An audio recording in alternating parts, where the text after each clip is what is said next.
Bonjour à toutes et à tous. Un bon bris de glace, c'est pas là pour être sympa.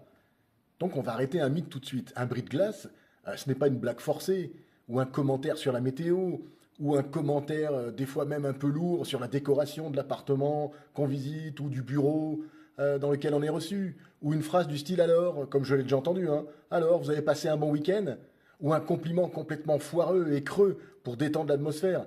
Ça, c'est pas un bris de glace, ça, c'est du remplissage, c'est lourd et ça sert à rien. Donc le vrai rôle d'un bris de glace, c'est qu'il ne sert pas à détendre, il sert à positionner. Dès les 30 premières secondes, il doit répondre à une question clé que le client ne formule pas, mais que souvent il pense très fort, dans le style pourquoi est-ce que je devrais t'écouter, là, toi qui es en face de moi et qui a souvent sollicité un rendez-vous d'ailleurs. Donc un bon bris de glace, il va faire trois choses très précises. Premièrement, il va créer de la tension.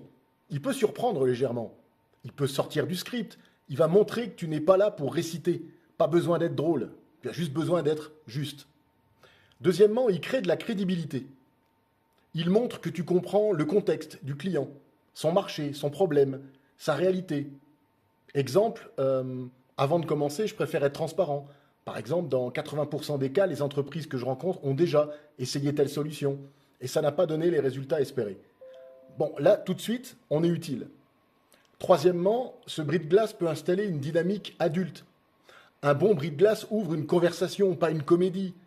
En disant, par exemple, l'objectif de cet échange, ce n'est pas de vous vendre quelque chose à tout prix. C'est de voir si ça a du sens d'avancer ensemble ou pas.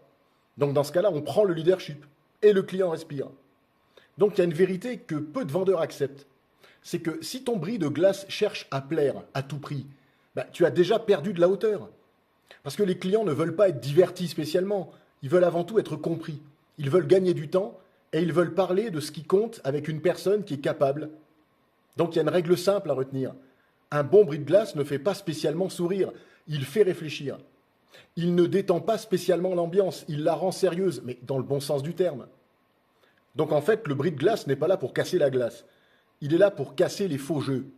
Moins de banalité, plus de clarté, plus de posture, et là, la vente peut vraiment commencer. Bonne journée, à très bientôt, partage et abonne-toi. Au revoir.